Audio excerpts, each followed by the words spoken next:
Hello friend, my YouTube channel में आप सभी का स्वागत है। हम लोग एलपी टेक्नीशियन का जीके पढ़ रहे थे। इसमें 40 नंबर का क्वेश्चन पूछा जाएगा, तो उसी को हम लोग सेट देख रहे थे। तो आप अगर जो भी दोस्त अगर मेरे चैनल पे नए हैं तो चैनल को सब्सक्राइब कर दें, साथ में बेल आइकन दबा दें।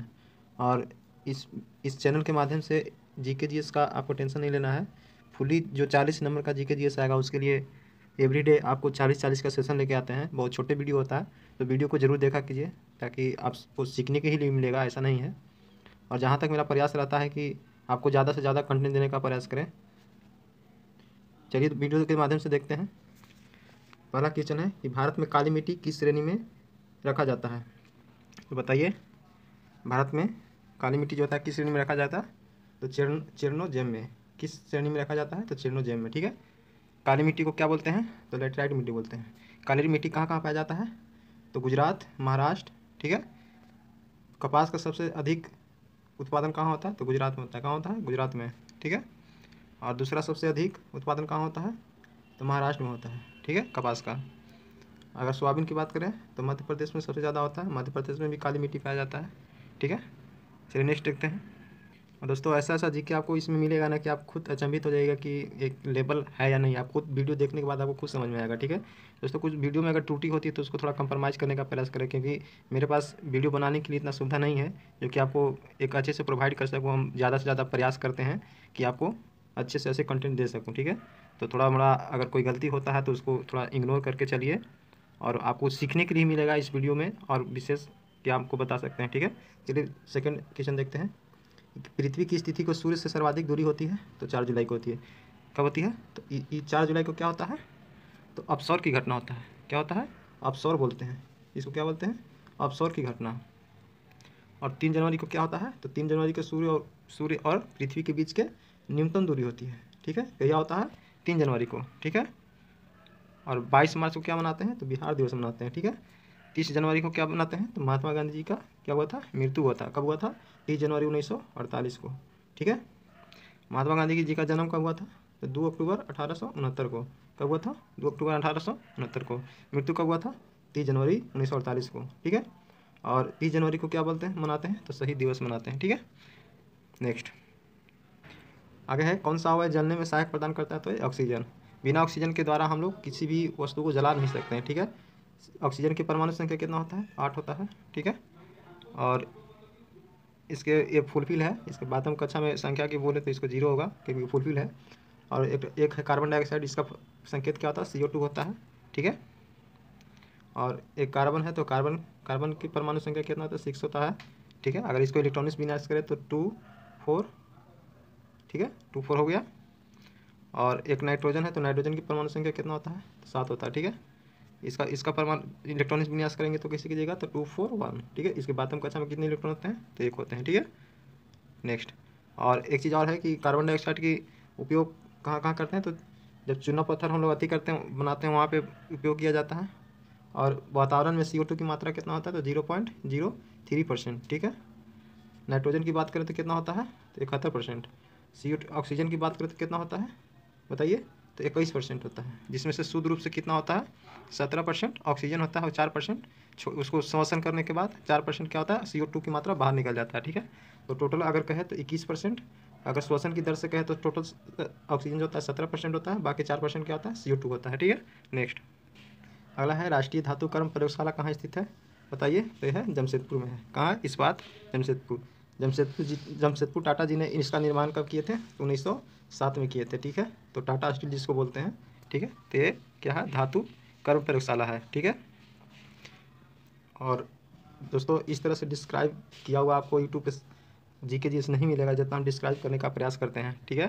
तो वीडियो को पूरा जरूर देखा कीजिए, और एक आपसे रिक्वेस्ट है कि अगर वीडियो देख रहे हैं तो जरूर एक लाइक जरूर कर दिया कीजिए, क्योंकि वही मेरा सबसे बड़ा मोटिवेट होता है, एनर्जी होता है। ठीक है। तो आपसे हम कह के लेंगे। ठीक है। फिर नेक्स्ट देखते हैं। आगे है, भूमि का वह जलमग्न। भूमि का वह जलमग्न हिस्सा जो महाद्वीप के समीपस्थ हो और 600 फीट से ज़्यादा गहरा नहीं हो, तो उसको क्या बोलेंगे? प्रायद्वीपीय शेल्फ कहेंगे। क्या कहेंगे? प्रायद्वीपीय शेल्फ कहेंगे। वह भूमि का वह जलमग्न जिस हिस्सा जो महाद्वीप के समीपस्थ हो और 600 फीट से ज़्यादा गहरा नहीं हो, 600 फीट से ज़्यादा जो गहरा नहीं हो उसको क्या बोलेंगे? तो महाद्वीपीय शेल्फ बोलेंगे। ठीक है। महाद्वीपीय शेल्फ बोलेंगे। नेक्स्ट, पहाड़ी क्षेत्र से नीचे की ओर बहने वाली नदी द्वारा घाट काटी गई गहरी घाटी क्या कहलाती है? तो बताइए। तो इसका क्या कहते हैं? कैनियोन बोलते हैं। क्या बोलते हैं? कैनियोन बोलते हैं। बेसिन जो होता है मेनली रूप से दो पहाड़ियों के बीच के द्रोणी घाटी को बोलते हैं, ठीक है। और घाटी जो होता है जो दो पहाड़ों के बीच में जो नदियाँ गुजरती है उसको घाटी बोलते हैं, ठीक है। नेक्स्ट, भारत सरकार द्वारा किस रोग के लिए दैनिक दवा प्रक्रिया शुरुआत की गई है? पहला है क्षय रोग, दूसरा है कैंसर, तीसरा है HIV और चौथा है अल्जाइमर। बताइए। तो इसका आंसर क्या होगा? तो क्षय रोग हो जाएगा। कुष्ठ, कुष्ठ रोग को क्या बोलते हैं? क्षय रोग। क्षय रोग का दूसरा नाम क्या है? तो कुष्ठ रोग, ठीक है। तो भारत सरकार द्वारा किस रोग के लिए दैनिक दवा प्रक्रिया की शुरुआत की गई है? तो क्षय रोग के द्वारा, कुष्ठ रोग के द्वारा, ठीक है। नेक्स्ट दोस्तों, कैंसर का अध्ययन क्या कहलाता है? तो ऑन्कोलॉजी कहलाता है, ठीक है। कैंसर का अध्ययन क्या बोलते हैं? ऑन्कोलॉजी, ठीक है। आगे भारत म्यांमार के बीच पहले सैन्य अभ्यास को क्या नाम दिया गया है? ठीक है। तो जो भारत और म्यांमार के बीच जो सैन्य अभ्यास हुआ था इसको क्या नाम दिया गया था? इम्बैक्स 2017 दिया गया था, ठीक है। नेक्स्ट, हैदराबाद, जिसको तेलंगाना दूसरा बोलते हैं, स्थित centre for secular and molecular biology द्वारा किस धान प्रजाति का विकास किया गया? तो सांबा मंसूरी को। कौन सा? सांबा मंसूरी को किया गया है, ठीक है। नेक्स्ट, अनुलेखन का अर्थ जिसका संश्लेषण होता है, तो अनुलेखन का संश्लेषण किससे होता है? तो बताइए। तो इसका DNA से होता है। अनुलेखन कहने का माने कि कोई भी छाया प्रति देख सकते हैं, जैसे कि भ्रूण कोई होता है तो हम लोग अल्ट्रासाउंड के माध्यम से देख सकते हैं कि कौन सा जेंडर है, X या Y है, यानी लड़का है या लड़की है, तो पता चलता है। उसी को अनुलेखन बोले। पता अनुलेखन यानी उसको छाया रूप से पता करना, ठीक है। नेक्स्ट, हाइड्रोक्लोरिक अम्ल किसकी कोशिकाओं से स्रावित होती है? तो हाइड्रोक्लोरिक HCl की मात्रा कहाँ से स्रावित होती है? तो पेट से। पेट में HCl की मात्रा कहाँ बनता है? तो पेट में बनता है, ठीक है। नेक्स्ट, अगला है पाइसीकरण। पाइसीकरण किसको कहते हैं? जिसको पाइस्चराइजेशन बोलते हैं, जो दूध को हम लोग उबालते हैं। तो इसका एग्जैक्ट आंसर होगा वसा को छोटी छोटी गोलिकाओं में भंजित करना। कोशिका को छोटे छोटे गोलिकाओं में भंजित करना, उसी को पाइसीकरण बोलते हैं। क्या बोलते हैं? पाइसीकरण बोलते हैं, ठीक है। नेक्स्ट, वर्गीकरण विज्ञान किससे संबंधित है? तो यह वर्गीकरण से। वर्गीकरण का विज्ञान किससे संबंधित है? वर्गीकरण से। किससे है? वर्गीकरण से। नेक्स्ट, निम्नलिखित में से क्या न्यूटन के रंग चक्रिका परीक्षण की कार्यप्रणाली के लिए उत्तरदायी है? पहला है विशुद्ध स्पेक्ट्रम के निर्माण द्वारा, दूसरा है बॉल में है अशुद्ध स्पेक्ट्रम के निर्माण द्वारा, तीसरा है दृष्टि के अस्थायित्व के द्वारा, और डी में है पूरक रंग के सिद्धांत द्वारा। तो बताइए। तो इसका आंसर क्या हो जाएगा? तो दृष्टि के अस्थायित्व के लिए, ठीक है। न्यूटन का रंगिका, न्यूटन का रंग का परीक्षण किसके कार्य प्रणाली पर के लिए उत्तरदायी है? तो दृष्टि के अस्थायित्व के लिए, ठीक है। तो न्यूटन के रंग चक्रिका परीक्षण की कार्य प्रणाली किस पे आधारित है? बताइए। तो उत्तरदायी है या आधारित है? दृष्टि के अस्थायित्व के लिए, ठीक है। नेक्स्ट, आगे धार्मिक स्वतंत्रता के अधिकार में निम्नलिखित में से कौन सा सम्मिलित नहीं है? तो जो धार्मिक स्वतंत्रता का अधिकार है इसमें कौन सा उल्लेखित नहीं है? तो धर्म का प्रचार करना, प्रचार प्रसार आचरण करना, ये धर्म की स्वतंत्रता का नहीं है। लेकिन अंतरात्मा का स्वतंत्रता अधिकार करना, ठीक है। सॉरी दोस्तों, यहाँ पे बोल दिए, थोड़ा उल्टी बोला गया है, तो इसको कंप्रोमाइज। ये धार्मिक स्वतंत्रता के अधिकार निम्न से कौन सा सम्मिलित है? हम बोलिए नहीं है, सम्मिलित है पूछा है। तो सम्मिलित है तो ये धर्म का प्रचार प्रसार करना, ठीक है। बाकी ये जितना भी दिया गया अंतरात्मा का स्वतंत्रता अधिकार, ये बिल्कुल गलत है। ये क्या है? धार्मिक स्वतंत्रता का अधिकार नहीं है, ठीक है। जबरन धार्मिक आदेशों के विरुद्ध स्वतंत्रता अधिकार कराना, ये भी गलत है, ठीक है। तो हो जाएगा धर्म का प्रचार आचरण करना, ठीक है। ये धार्मिक स्वतंत्रता का अधिकार है, ठीक है। नेक्स्ट, भारत किस संदर्भ में धर्मनिरपेक्ष देश है? भारत को हम लोग किस क्षेत्र में धर्मनिरपेक्ष बोलते हैं? तो पहला है कोई भी धर्म देश धर्म नहीं है, कोई भी देश धर्म देश नहीं है, ठीक है। पॉल में है कि धर्म निजी मामला समझा जाता है। जो धर्म निजी मामला है समझा जाता है, ठीक है। कैट में है देश धर्म या जाति के आधार पर भेदभाव नहीं करना है, बिल्कुल सही है। तो इनमें से सभी हो जाएगा, ठीक है। नेक्स्ट, आगे है भारत के राष्ट्रपति अपना त्याग पत्र किसको देते हैं? तो भारत के उपराष्ट्रपति को देते हैं, ठीक है। भारत के राष्ट्रपति का उल्लेख कितना में है? तो अनुच्छेद 52 में है, ठीक है। राष्ट्रपति का शपथ की बात करें तो अनुच्छेद कितना में? 60 में है, ठीक है। राष्ट्रपति के महाभियोग की बात करें तो कितना में है? बताइए। 61 में है। अगर पद की रिक्ता बोले तो 62 में है, अनुच्छेद 62 में, ठीक है। उपराष्ट्रपति की बात करें तो कितना में है? बताइए। तो अनुच्छेद 63 में है, ठीक है। अगर उपराष्ट्रपति की शपथ की बात करें तो 69 में है, अनुच्छेद 69 में है, ठीक है। चलिए नेक्स्ट देखते हैं। और पार्लिया संसद की बात करें तो 79 में है, कितना में है? 79 में है, ठीक है।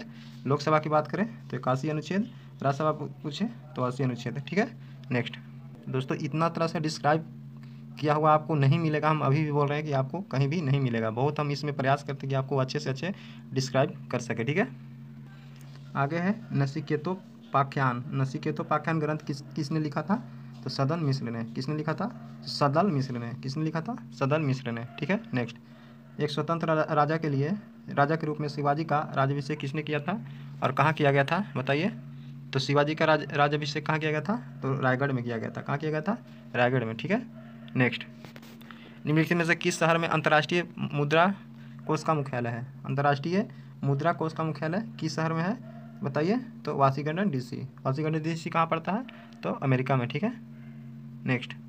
आगे है सफ़ेद कुमुदनी कहाँ का राष्ट्रीय प्रतीक है? सफ़ेद कुमुदनी कहाँ का राष्ट्रीय प्रतीक है? तो यह है इटली का। कहाँ का है? इटली का। जैतून शाखा किसका प्रतीक है? तो बताइए? तो जैतून का जो शाखा है ये किसका प्रतीक है, बताइए? तो यह है, बताइए? ये शांति का है। जैतून का शाखा किसका संकेत है? तो शांति का संकेत है। ठीक है, कबूतर भी किसका है? तो शांति का संकेत है। ठीक है, नेक्स्ट। अंतारा किस देश का समाचार एजेंसी है? तो इंडोनेशिया का है। अंतारा कहाँ का समाचार एजेंसी है? तो इंडोनेशिया का। अंतारा कहाँ का है? इंडोनेशिया का। ठीक है, सोना चांदी तांबा लोहा में सबसे अधिक तन्य कौन सा होता है? सोना होता है, ताकि 1 ग्राम सोना से 1 किलोमीटर तक वायर बनाया जा सकता है। ठीक है, यानी 1 किलोमीटर दूर तक वायर बनाया जा सकता है 1 ग्राम सोना में। ठीक है, चांदी का संकेत पूछे तो Ag होता है। ठीक है, और तांबा का पूछे तो Cu होता है। ठीक है, और लोहा का बोले तो बोलिए, लोहा का बोले तो Fe होता है। ठीक है, आयरन की संकेत कितना? तो Fe होता है। इसका परमाणु संख्या 26 होता है। ठीक है, चलिए नेक्स्ट देखते हैं। आगे है कि बीमा ml/t² किसके अनुरूप है? तो इस जो बीमा दिया गया है ये किसका अनुरूप है, किसके बराबर है, बताइए? तो ये है बल का। ठीक है, नेक्स्ट। और दो ऐसे यूनिट होते हैं बल और कार्य, जिसका एसआई मात्रक जूल होता है। तो कार्य का भी एसआई मात्रक जूल होता है और बोलिए बल का एसआई मात्रक भी जूल होता है। ठीक है, नेक्स्ट। विकिरण के परमात्रा सिद्धांत के संस्थापक कौन थे? तो विकिरण के परमात्रा सिद्धांत को किसने दिए थे, बताइए? तो ये प्लैंक कांस्टेंट ने दिए थे। प्लैंक कांस्टेंट ने दिए थे। ठीक है, नेक्स्ट। संचार में प्रयुक्त फाइबर ऑप्टिकल केबल किस सिद्धांत पर कार्य करता है? तो जो ऑप्टिकल फाइबर है तो ये टोटल रिफ्लेक्शन पर कार्य करता है, यानी पूर्ण आंतरिक परावर्तन। तो इसमें पूर्ण आंतरिक परावर्तन नहीं दिया है, तो इसमें समग्र जो है समग्र दिया है, तो समग्र यानी पूर्ण ही होता है। ठीक है, तो पूर्ण आंतरिक परावर्तन का होता है। ठीक है, नेक्स्ट। आगे है भूमि जोतों पर सीलिंग का निर्धारण निम्नलिखित में से किसके द्वारा किया जाता है? तो जो भूमि जोतते हैं उस पर सीलिंग का जो निर्धारण होता है किसके द्वारा किया जाता है? तो इसमें ऑप्शन देखिए, पारिवारिक जोत के लिए ऑप्शन और आपको दिखाते हैं। अगला है आर्थिक जोत के लिए, फिर कैट में है आर्थिक आदर्श जोत के लिए। तो इसका आंसर हो जाएगा आदर्श जोत के लिए। ठीक है, जो खेती में जो लाइन बनाया जाता है, चीना बनाया जाता है, वो आदर्श ज्योति के लिए बनाया जाता है। ठीक है, नेक्स्ट। इनमें से कौन कौन प्रत्यक्ष कर है? प्रत्यक्ष करने का माने कि हम पूर्ण रूप से, जैसे हमारे ऊपर किसी, जैसे हम एक मेंबर हैं, हमारे ऊपर जो कर लगा और उसको पे हम ही करेंगे तो उस कर को क्या बोलेंगे? प्रत्यक्ष कर।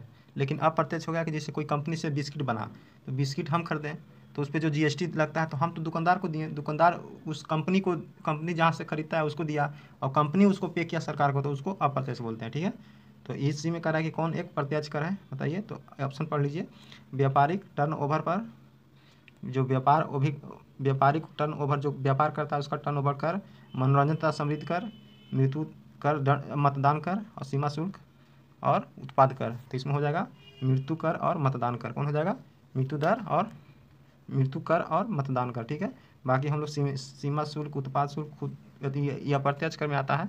मनोरंजन और समृद्धि, टीवी हम लोग फिल्म मूवी देखने जाते हैं हॉल में, तो उसको हम पे करते हैं और वो किसी सरकार को किसी दूसरे माध्यम से देता है। ठीक है, तो वह अप्रत्यक्ष कर हो गया। ठीक है, तो प्रत्यक्ष कर और एक अप्रत्यक्ष कर, दो ही कर होता है। ठीक है, नेक्स्ट। वे सभी चीज़ें जो हम प्रकृति से प्राप्त करते हैं, जैसे भूमि, जल, खनिज, जंगल, वातावरण तथा वर्षा, उसकी परिसंपत्तियाँ कहलाती है। क्या कहलाती है? तो इसको क्या बोलेंगे? तो प्राकृतिक संसाधन बोलेंगे। ठीक है, क्योंकि खनिज, जल, भूमि, जंगल, वातावरण जो होता है, वर्षा, ये सब प्रकृति का ही देन है। हम लोग इसमें नहीं कर सकते। आर्टिफिशियल तरह से हम लोग कर सकते हैं, लेकिन कुछ समय के लिए कर सकते हैं। लेकिन जो प्रकृति जो ये सब होता है, इसको हम लोग अनिश्चित के लिए हम लोग इसको देखने के लिए मिल सकता है। ठीक है, नेक्स्ट। आगे है जूल प्रति सेकंड। जूल प्रति सेकंड किसका मात्रक है? तो शक्ति का मात्रक है। ठीक है, और कार्य ऊर्जा का क्या बताएं? कार्य ऊर्जा का जूल, कार्य ऊर्जा का दोनों का ऐसा मात्रक क्या होता है? जूल होता है। ठीक है, तो जूल प्रति सेकंड किसका होता है? तो शक्ति का होता है। किसका होता है? शक्ति का ऐसे मात्रक जूल प्रति सेकंड, या इसी को क्या बोलते हैं? वाट बोलते हैं। ठीक है, नेक्स्ट।